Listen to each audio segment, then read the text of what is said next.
Hundreds of thousands of people are dead. Millions of people are refugees. We've wasted, I think the last count, $600 billion, going on $1 trillion. And for what?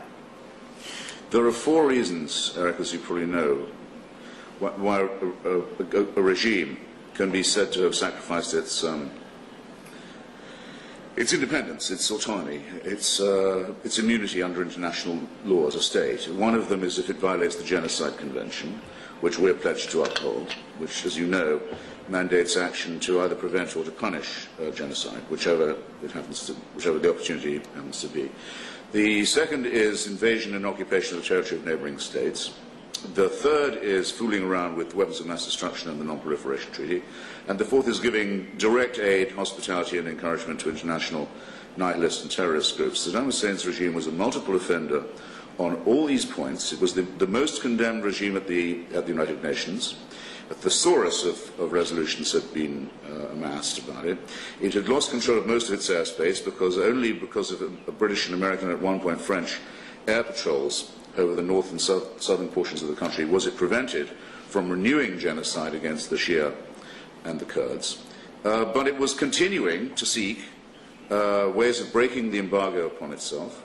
It was corrupting the UN process, as you know, by bribery, under the rubric of the Oil for Food program. It was buying politicians in the British House of Commons, in the Russian Federation, at very high levels in the French government to suborn corruption and to break down the sanctions and break out of the box you think it was in. And the only reason it was on the defensive in the first place was because so many of us had said that force should regularly be deployed and threatened against it. Now, you claim that all of those gains made by an anti-Ba'athist, anti-Saddam policy are to be credited to you because they mean you don't have to finish the job.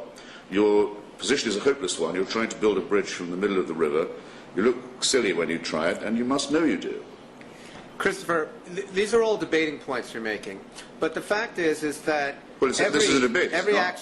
Every international action that a nation takes has got to be based on a very hard-headed cost-benefit analysis. Now, those points you make about the threats that these, the crimes and threats that of which Iraq was guilty, many of them could be applied to Russia's invasion of Georgia. Many of them could be applied to the way Mugabe is behaving in Zimbabwe. Certainly Darfur. Not all four.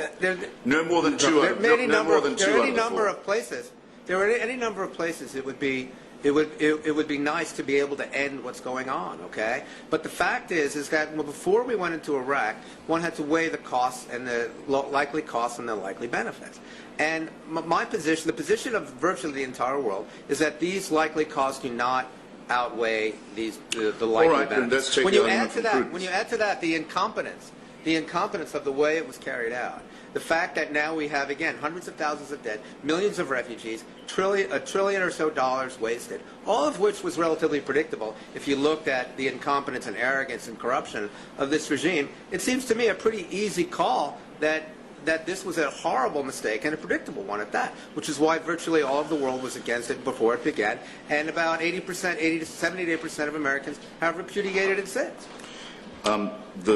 The mistake you're making is that of making the best the enemy of the good, just because we cannot do everything about, say, Darfur and Zimbabwe, and I'm glad to hear you are in favour of doing something about it, doesn't mean we can do nothing. And I'm afraid the fact is that the Iraqi regime of Saddam Hussein was the one that had most violated, most flouted, most trampled upon the areas of international law under the four headings that I mentioned. Now, Mugabe could be accused of genocide, I suppose, because of his manipulation of the food weapon as a political tactic. He can't be accused of having really invaded his neighbours. He can't be accused of fooling around with weapons of mass destruction. And he hasn't been found to be arming and paying and giving hospitality and diplomatic passports to international terrorists. So that's part of the reason, I'm afraid, why the guy is still in power. There is another reason, which is that, alas, perhaps for the Zimbabwean people, their economy isn't very important to the rest of the world's, but Iraq's is. It's got certainly one-fourth, and maybe more, of the world's proven oil reserves. Until we learn to get along without oil, which I'm sure you want us to do, it will matter who controls Iraq. Now, what was going to happen if Saddam was left in the fabulous box that you think he was in? The country was completely imploding as it was. It lost control over large parts of its territory. Its leadership was becoming quite evidently and publicly insane. Saddam Hussein was going mad on television. Waiting in the wings were his adorable sons, Uday and Qusay, who would probably not have agreed on which of them should be the new leader. There would have been a fight between their different parts of the crime family. Iraq would have collapsed into what it very nearly did collapse into before we rescued it, an internal civil war between the religious groups and the national and ethnic groups. And into that vacuum, you think no invader would have come? You know very well. You know very well. Saudi Arabia would have invaded for the Sunnis, Iran would have invaded for the Shia, and the Turks would have invaded to forestall Kurdish independence. So we would have had a Congo on the Gulf, and what we'd be discussing now is how did we let this happen? We would be having the Rwanda discussion. We'd be saying, my God, we just watched this. We could have stopped it and we did nothing. That's what would have happened if you'd been listening to. We can play the hypothetical history game as long as there's nothing hypothetical about that. All those things were in train. But Christopher, you're leaving out a whole part of this calculation, which is Afghanistan. Now, you have slandered American liberals on occasion by saying that American liberals opposed the invasion of Afghanistan, when in fact the people who opposed it are not people with much standing among American liberals, as opposed to leftists. Well, Michael Moore, I'm glad to hear that Michael Moore is not beloved by American liberals. He used to be. Well, he's not. He's not. His politics are certainly not. Oh, well, really? And we have the whole Democratic leadership in Washington came adoringly to the premiere of his lying film, Fahrenheit. I go to his movies. I don't take the guy's political. He was put in Jimmy Carter's box at the Democratic convention.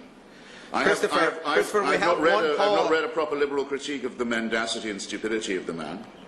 We have a poll, Christopher. He led a demonstration against the invasion of Afghanistan. 9 out of 10 people calling themselves liberals supported the invasion of Afghanistan. 9 out of 10. They may think they did now.